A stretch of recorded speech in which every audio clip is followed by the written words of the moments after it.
Di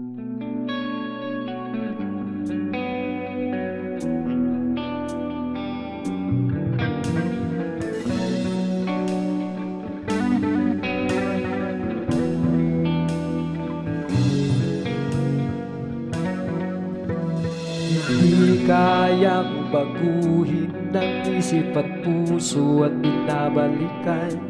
Nandito pa rin ang damdamin, kinikikiman, pilit iniiwasan.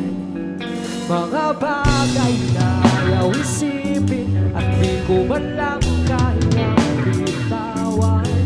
Mga hugis na nasa isip na akin na lang pinaglaan.